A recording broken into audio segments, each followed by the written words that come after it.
I knew the HOA was bad news, but I never thought they'd have the audacity to destroy my property without even a warning. Yet, there I stood, staring at what used to be my carefully tended rose garden, now a freshly paved parking lot with bright yellow lines, as if rubbing salt in the wound. I clenched my fists. What the hell is this? Nancy Hargrove, the self-important HOA president, stood nearby with a clipboard, scribbling something down like she had just solved world hunger instead of ruining my front yard. She was a middle-aged woman with a permanent scowl, always looking for new ways to make life miserable for homeowners. "Oh, Roman," she said, her voice dripping with fake sympathy. "This is all for the good of the community. We needed additional parking spaces and a little flower patch was just taking up space." I took a deep breath, trying to keep my temper in check. "That was private property, Nancy. You had no right to pave over it." She waved a dismissive hand. "The HOA board voted on it. Majority rules." I stepped closer, lowering my voice. "You can't just take someone's land and build a parking lot on it." "Oh, but we can," she said with a smug grin. Section 12, subsection C of the HOA Charter states that any underutilized land can be repurposed for community benefit. And since your roses were purely decorative, well, she gestured to the asphalt like she had done me a favor. I exhaled slowly. "You're going to regret this," Nancy laughed. "Oh, Roman, always so dramatic, just accept it. The neighborhood needs parking more than it needs your little flower hobby." She turned on her heel and strutted away, leaving me standing there, seething. I had spent years cultivating that garden. Those roses weren't just plants, they were a tribute to my late wife, something I had poured my heart into after she passed. And now, without warning, without permission, the HOA had bulldozed it into oblivion. I wasn't going to let this go. I marched back into my house, grabbed my laptop, and started digging. If the HOA thought they could steamroll me literally and figuratively, they were about to find out just how wrong they were. Roman spent the entire night combing through property laws, HOA bylaws, and county regulations. He wasn't just looking for a way to fight back, he was looking for a way to make them regret ever touching his land. By the time the sun started creeping over the horizon, he had compiled enough legal ammunition to bury the HOA in paperwork for months. The first thing he did was call the county assessor's office. After a brief hold, a clerk answered, and Roman wasted no time getting to the point. He explained what had happened, how the HOA had paved over a piece of his property without notice or consent.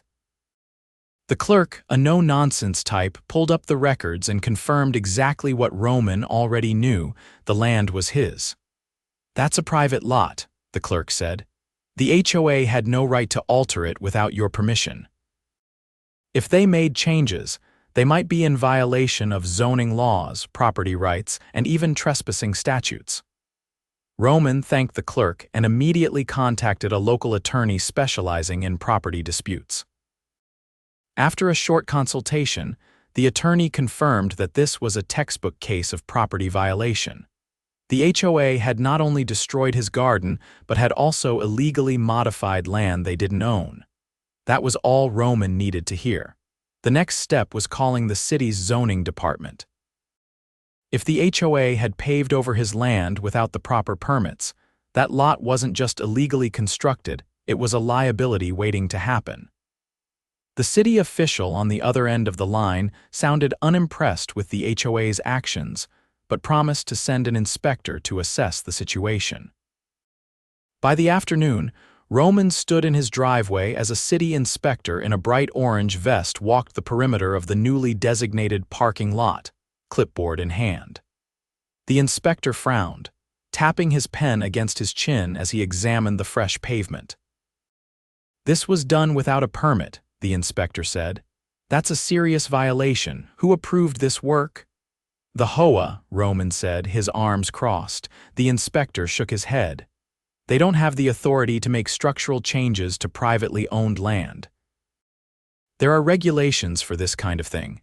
Depending on how they went about it, they could be facing multiple fines and even legal action." Roman motioned toward the lot, So what happens now? Well, first I'll be filing a formal report, the inspector said. Then I'll have to check if they had any contractors do this, because if they didn't pull permits, the work is unapproved and potentially dangerous.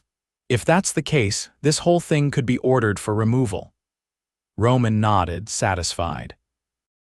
That evening, he watched as the HOA board members led by Nancy gathered in the community clubhouse for their weekly meeting. Normally, he avoided these gatherings like the plague, but tonight was different. He walked in, every head turning in his direction as he made his way to the front of the room. Nancy's face twisted into an annoyed expression, but she kept her voice neutral. Roman, we're in the middle of a meeting. If you have a complaint, you can submit it through the proper channels. Roman pulled a stack of documents from his folder and placed them on the table in front of her. No need, I already filed a complaint with the city. Nancy's eyes flickered over the papers before narrowing. What is this? Evidence, Roman said. You paved over private property without permission, you didn't get permits, you violated zoning laws, and now, the city is involved. A murmur spread through the room. Some of the board members exchanged nervous glances. Nancy's jaw tightened. You're being overly dramatic. The HOA acted in the best interest of the community. Roman didn't flinch. The city inspector disagrees, so does my lawyer. That got their attention. A few board members shifted uncomfortably in their seats. One of them, an older man named Greg, cleared his throat. What kind of legal trouble are we talking about? Roman leaned forward slightly. Trespassing, property destruction, and unauthorized land modification, for starters. If you don't remove that parking lot, I could sue the HOA personally. The city might fine you thousands. And if you think I won't follow through, try me. Nancy's confident demeanor faltered, but she quickly masked it with a forced smile. Let's not escalate things unnecessarily. I'm sure we can resolve this without legal action. Roman didn't budge. The only resolution I want is my land restored. Completely. Asphalt gone, garden replanted, and an apology wouldn't hurt either. Nancy exhaled sharply. We'll discuss it. Roman wasn't buying it. You have 48 hours before I take this to court. With that, he turned on his heel and walked out, leaving them to stew in their panic. He knew they wouldn't act immediately. They'd try to stall, try to find a loophole, but it wouldn't work. He had too much leverage now. And just to make sure they got the message loud and clear, he had one more move to play. The next morning, he made a call to a towing company. If the HOA thought they could use his land as a parking lot, he'd show them exactly why that was a bad idea. By noon, the tow trucks had arrived. One by one, they hauled away the cars parked on the illegal lot. Residents came running, shouting in confusion as their vehicles were loaded up and driven off. Nancy stormed down the sidewalk, red-faced and furious. What do you think you're doing? Roman stood with his arms crossed, watching as the last car disappeared down the street. Removing trespassers from my property. You can't just tow people's cars, she snapped. Actually, I can, Roman said. I own that land. And under state law, unauthorized vehicles on private property can be towed at the owner's discretion. You should have thought about that before paving over it. Nancy's hands balled into fists. This is outrageous. Roman's expression remained calm. No, what's outrageous is the HOA thinking they can take what isn't theirs. Consider this a lesson. As the last tow truck pulled away, a few neighbors gathered nearby, some whispering, others outright smirking at the spectacle. The HOA had overplayed its hand, and now the entire community saw how reckless and overreaching they truly were. Nancy stormed off without another word, but Roman knew this wasn't over. The board would scramble, try to salvage the mess they'd created. But it was too late. The city was involved, the legal paperwork was in motion, and now the entire neighborhood knew exactly who had the upper hand. Roman watched as the empty lot sat barren, the HOA's grand parking plan crumbling before their eyes. The next step, making sure they cleaned up their mess completely. And he wasn't going to stop until every trace of asphalt was gone and his garden was back where it belonged. Roman didn't waste any time. While the HOA scrambled to contain the fallout, he was already one step ahead. The city had confirmed that the lot was unauthorized. The towing had sent a clear message, but he wasn't stopping there. He wanted every trace of that asphalt gone. The day after the towing incident, he made another call, this time to a contractor he trusted. The man arrived in a dusty pickup, stepping out with a measuring tape and a clipboard, taking in the mess the HOA had made. Roman walked him through the situation, explaining exactly what needed to be done. The contractor listened, nodding as he took notes, then let out a low whistle. "They really thought they could get away with this," he said, shaking his head. Roman folded his arms. "They thought wrong." "Can you rip this up?" The contractor gave the pavement a light kick with his boot. "Yeah, but it's not going to be clean work. Asphalt like this sinks into the soil. If it's not removed properly, it'll leave a mess underneath." Roman already had that covered. "I don't care what it takes. Just get rid of it." The contractor promised to start within 48 hours. That was all Roman needed to hear. By the time the HOA board reconvened, Roman was ready. He didn't wait for their usual formalities. As soon as they sat down, he placed a document on the table with deliberate precision. Nancy barely glanced at it before narrowing her eyes. "What now?"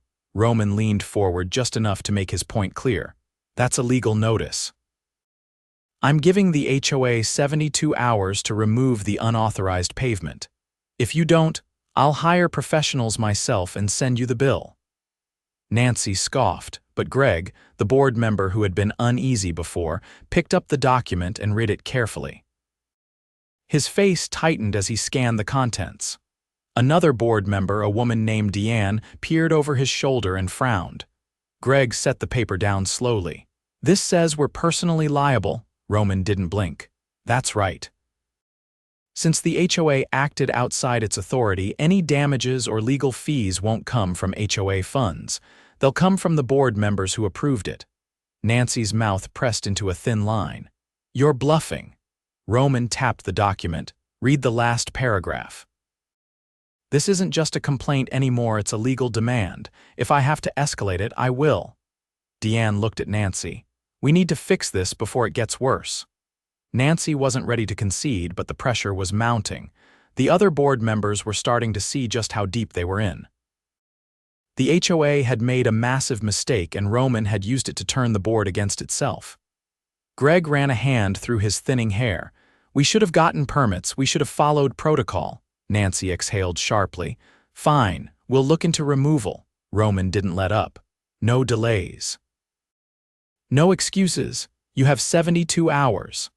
Nancy's glare was sharp enough to cut glass, but she didn't argue this time. Roman walked out knowing he had them cornered. The next morning, the contractor arrived with his crew. Heavy machinery rumbled to life as workers marked the pavement for removal. Residents gathered to watch, some whispering, others outright amused by the sight of the HOA's grand parking lot being torn apart. Nancy showed up halfway through the process, standing at the curb with her arms crossed. She didn't say a word, just watched as the asphalt was broken up and hauled away. Roman didn't bother acknowledging her. His focus was on what came next. By the time the last chunk of pavement was removed, the land was a scarred mess of broken earth and loose gravel, but it was his again. Now, it was time to restore it properly. Roman didn't waste a moment. He had already ordered new rose bushes, fresh soil, and a professional landscaper to help replant the garden. Within days, the space was transformed back into something beautiful. Rows of deep red, vibrant pink, and golden yellow roses lined the yard once more, a stark contrast to the sterile pavement that had been there days before. Neighbors stopped by to admire the work, some even offering to help water the new plants. The destruction of the garden had turned into a rallying point. People who had once been indifferent to the HOA's overreach were now paying attention. Greg resigned from the board a week later. Deanne followed soon after. Without them, Nancy lost her grip on power. At the next election, she was voted out entirely, replaced by a group of homeowners who wanted nothing to do with her brand of authoritarian rule. As for Roman, he didn't celebrate with speeches or grand gestures. Instead, he sat on his porch, a cup of coffee in hand, watching as the wind rustled through the newly planted roses. Peace had been restored. And this time, it wasn't going anywhere. Roman had won the battle, but he wasn't done ensuring the HOA never pulled a stunt like that again. His garden was back, the asphalt was gone, and the corrupt leadership had been dismantled. However, there was still one loose end he needed to tie up, making the HOA pay for what they had done literally. While Nancy had been ousted and 2 board members had resigned, the financial consequences of their actions still remained. The cost of ripping up the illegal parking lot hadn't been cheap, and Roman had no intention of covering that expense out of his own pocket. He had already sent an invoice to the HOA, detailing every penny he had spent to restore his property. But given how they had operated in the past, he wasn't about to wait around hoping they'd do the right thing. He was going to force them. He made an appointment with his lawyer, bringing every piece of documentation he had gathered over the past few weeks: the city inspection reports, legal notices, property records, and receipts from the landscaper and contractor. His lawyer, a sharp-eyed woman named Evelyn, looked over the papers carefully before leaning back in her chair. "They thought they could get away with this," she said, tapping a pen against her desk. "But they made a critical mistake. They acted outside their authority, and that opens them up to direct liability. We can sue them for damages, and given the circumstances, I'd say we have a strong case." Roman nodded. "I don't just want them to pay me back for the damage. I want to make sure they never try anything like this again." Evelyn gave a knowing look. "That's why we're not just filing for reimbursement. We'll also push for punitive damages. They knowingly violated property laws, and we can prove it." The lawsuit was officially filed within days. Word spread fast through the community once the papers were served. Residents who had long been frustrated with the HOA's overreach were now paying close attention, many of them eager to see justice served. Some even came forward with their own complaints: unlawful fines, forced modifications, and other abuses of power that had gone unchecked for too long. The new HOA board, now led by a more reasonable president named Mark, was quick to distance itself from Nancy's reign. Mark reached out to Roman directly, attempting to negotiate a settlement before things escalated further. "I want to make this right," Mark said when they met at the community center. "We weren't involved in what happened, but we inherited the mess. If there's a way to resolve this without dragging it out in court, I'd rather take that path." Roman listened carefully. Mark wasn't like Nancy. There was no smug superiority, no dismissive attitude. He seemed genuinely concerned about repairing the damage the HOA had done. "I'm open to a settlement," Roman said, "but I'm not going to let them off easy. I want full reimbursement, and I want a formal policy put in place that prevents anything like this from happening again." Mark nodded. "That's fair. I'll bring it to the board. If we agree on terms, we can avoid a drawn-out legal fight." A week later, the HOA officially agreed to a settlement. Roman was reimbursed for every dollar he had spent restoring his garden, and a new bylaw was enacted that prevented the HOA from making any modifications to private property without explicit written consent from the owner. Additionally, new oversight procedures were put in place, ensuring no board member could unilaterally push through changes without full community approval. Nancy, however, was still a problem. She had been removed from the HOA, but she had lived in the neighborhood for years, and she wasn't the type to let things go. She had been sulking quietly ever since her downfall, but Roman knew it was only a matter of time before she tried to stir up trouble again. His suspicions were confirmed when he received a letter in the mail, an official complaint filed against him with the county, claiming that his rose garden was an unauthorized structure that violated local zoning laws. Roman read the letter twice, then exhaled through his nose. Nancy was clearly trying to find some petty way to get back at him. Unfortunately for her, he had already done his research. He picked up his phone and called the county zoning office. When he explained the situation, the woman on the other end of the line chuckled. "Let me guess," she said. "Nancy Hargrove?" Roman raised an eyebrow. "You know her." "Oh, we know her," the woman said. "She's filed dozens of complaints over the years, most of them frivolous. We've got a whole file on her nonsense." Roman shook his head, amused. "So what happens now?" "We'll send an inspector out, but based on the records we have, your garden is well within zoning regulations. This sounds like retaliation." Roman thanked her and hung up. Sure enough, a county inspector arrived the next day. The man walked around the property, taking a few notes before shaking his head. "There's nothing wrong here," he said. "Your garden is perfectly legal. I'll be closing this complaint as unsubstantiated." Roman wasn't going to let this little stunt slide. He went back to his lawyer with the details, and within days, Nancy received a cease and desist letter warning her against filing baseless complaints in an attempt to harass him. If she continued, she could face legal consequences for malicious interference. Nancy had lost everything: her position, her influence, and now even her ability to cause trouble. Slowly but surely, she faded from relevance, no longer able to exert control over the neighborhood. With the HOA reformed, his garden flourishing, and peace restored, Roman finally felt like he could enjoy his home again. Neighbors who had once been indifferent now greeted him warmly, some even stopping by to admire the roses that had caused so much chaos. He had stood his ground, fought back against corruption, and won. And as he sat on his porch one evening, watching the sunset cast a golden glow over the petals, he knew one thing for certain: no one was ever going to take what was his again.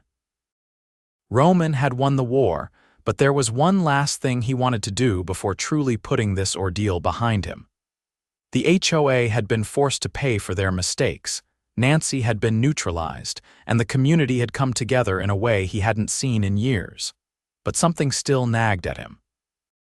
The HOA had acted recklessly, but what about the contractor they had hired? Someone had done the actual paving, and Roman suspected it hadn't been done legally. If the company had cut corners, failed to pull permits, or been complicit in the HOA's overreach, they needed to be held accountable as well. He made a few calls, starting with the city's permit office.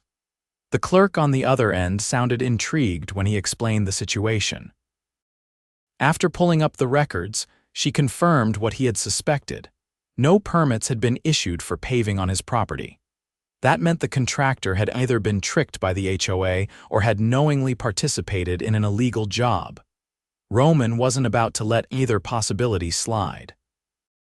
Next, he reached out to the Better Business Bureau and State Licensing Board. After a bit of digging, he found the contractor in question, a small paving company that had already racked up a string of complaints. People had accused them of shoddy work, incomplete jobs, and, most interestingly, unauthorized projects. This wasn't their first time cutting corners. Armed with this information, Roman paid a visit to the company's office. The place was a mess: faded signage, a cluttered lobby, and a receptionist who looked like she hadn't been paid enough to care. When he asked to speak to the owner, he was told to wait. Eventually, a stocky man in a stained work shirt emerged from the back office, eyeing Roman with suspicion. "If you're here about a job, we're booked solid," the man said, crossing his arms. Roman placed a folder on the counter between them. "I'm here about an illegal job. You paved over my private property without permits." The man's expression hardened. "I don't know what you're talking about." Roman flipped open the folder, revealing the documentation he had gathered: property records, zoning laws, and complaints against the company. "The city says no permits were pulled. The work wasn't authorized. And from what I found, this isn't the first time your company has been involved in something like this." The owner stiffened. "Look, we just do the work we're hired for. HOA said they had approval." Roman didn't let up. "You didn't verify. That makes you liable." The man hesitated, glancing toward the receptionist, who suddenly found something very interesting on her computer screen. When he turned back to Roman, his posture was more defensive. "What do you want?" Roman kept his voice even. "I already had the mess cleaned up and the HOA paid for it, but I'm filing complaints with the state board and the BBB. If they find out you've been doing unauthorized work, your license could be at risk." The owner's jaw tightened. "That's a stretch." Roman wasn't done. "I also spoke to a few of your past clients. Some of them are considering legal action for unfinished projects. If you don't want this to turn into a bigger problem, I suggest you start doing things the right way." The man exhaled sharply, rubbing a hand over his face. "Fine. I'll make sure it doesn't happen again." Roman wasn't entirely convinced, but the message had been delivered. If the company continued its shady practices, they'd face consequences. With that handled, he turned his focus back to the neighborhood. The changes in the HOA had already started to take effect. Mark, the new president, had been working to undo the damage Nancy had caused. Community meetings were now open forums for residents to voice concerns without fear of retaliation. The absurd fines and arbitrary rules were being reviewed, and several of the more ridiculous ones were already being repealed. Roman attended a meeting just to see how things were progressing. When he walked in, instead of the usual tension, there was a different atmosphere, one of cautious optimism. Mark stood at the front, reviewing the latest proposals. "We've received a lot of feedback about unnecessary restrictions. The board agrees that we need to refocus on what actually benefits the community. That means revising outdated policies and ensuring that what happened to Roman never happens again." A few residents nodded, murmuring in agreement. One man raised his hand. "Are we going to do anything about the way fines were handled before?" Mark nodded. "That's on the agenda. We're also looking into refunding residents who were unfairly fined under Nancy's leadership." That got a round of approval from the crowd. Roman leaned back in his chair, satisfied. After the meeting, Mark approached him. "I appreciate you coming. I know you probably want nothing to do with the HOA after everything." Roman shrugged. "I just wanted to make sure things were actually changing." Mark smiled. "We've got a long way to go, but I think we're moving in the right direction." Roman shook his hand. "Good. Just don't let history repeat itself." As he walked back home, he felt something he hadn't in a long time: relief. The fight was over, and this time it really was the end. His garden, once a symbol of everything the HOA had tried to take from him, now stood as proof that standing up for what was right mattered. And as long as he lived in that neighborhood, he'd make sure no one ever had to go through what he did again. Roman had one last loose end to tie up before he could fully put this battle behind him. While the HOA had been reformed, the illegal parking lot removed, and Nancy effectively neutralized, there was something else that needed to be addressed: the money that had been wrongfully taken from homeowners over the years. Nancy's reign had been built on intimidation, arbitrary fines, and backdoor dealings. Many homeowners had been forced to pay bogus penalties under the threat of legal action or property liens. With the new leadership in place, Roman saw an opportunity to ensure justice was served in full. He gathered a group of neighbors who had been hit hardest by Nancy's tactics.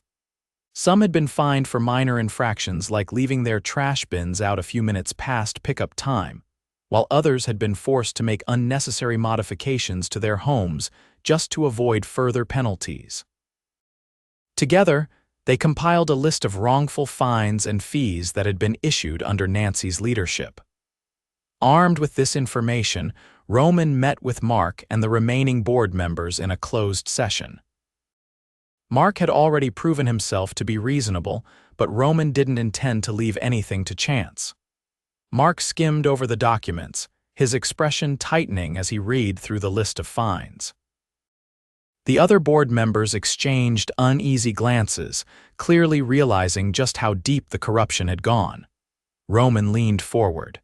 These homeowners deserve their money back. They were forced to pay under threats that had no legal standing. If this HOA wants to prove it's truly changed, then it needs to make things right. Mark exhaled, setting the papers down. I agree, but we need to determine how much of these fines were actually collected and where that money went. Roman had already anticipated this issue. The HOA's financial records should have a full breakdown. If the money's still in the HOA's account, then there's no excuse not to refund it. If it was misused, then we need to find out where it went. Deanne, one of the few remaining board members from the previous administration, frowned. Nancy controlled most of the financial decisions. She kept records, but they weren't exactly transparent. We may need to do a full audit. Roman wasn't about to let them stall. Then do it. The community deserves to know the truth. Mark nodded. I'll authorize an independent audit. If funds were misallocated, we'll take legal action if necessary. A few days later, the audit results came in, and they were worse than anyone had expected. Thousands of dollars had been collected in fines, but a large portion of it had never been used for HOA expenses. Instead, it had been funneled into obscure line items that had little to no explanation. Payments had been made to consultants that didn't exist. Contracts had been awarded to companies that had never done any work, and there were several large withdrawals that had no paper trail at all. The conclusion was obvious: Nancy had been siphoning money for years. Roman wasn't surprised, but the magnitude of the fraud was staggering. Mark called for an emergency HOA meeting, inviting all homeowners to attend. When the financial discrepancies were revealed, the outrage was immediate. Homeowners demanded answers, and more importantly, they demanded action. Mark didn't waste time. We will be pursuing legal action against Nancy for financial misconduct. Additionally, any fines that were wrongfully collected will be refunded in full. We're committed to making this right. Roman watched as the mood in the room shifted. For the first time in years, people felt like they had a voice. They weren't just being dictated to by a power-hungry board, they were part of a community again. Nancy, of course, didn't take the news well. She tried to fight back, claiming that everything had been above board and that the audit was biased against her. But when the HOA officially filed a lawsuit against her, she realized she was out of options. Rather than face a drawn-out legal battle, she agreed to a settlement, returning a significant portion of the funds she had taken in exchange for avoiding criminal charges.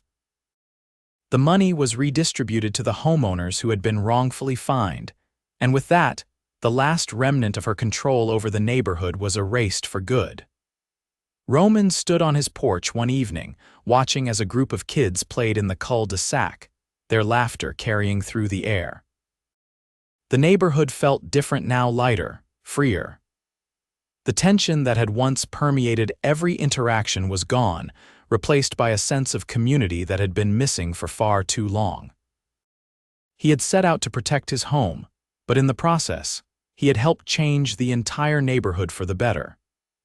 And as he looked out at his restored rose garden, the vibrant colors standing proudly against the setting sun, he knew that everything he had fought for had been worth it.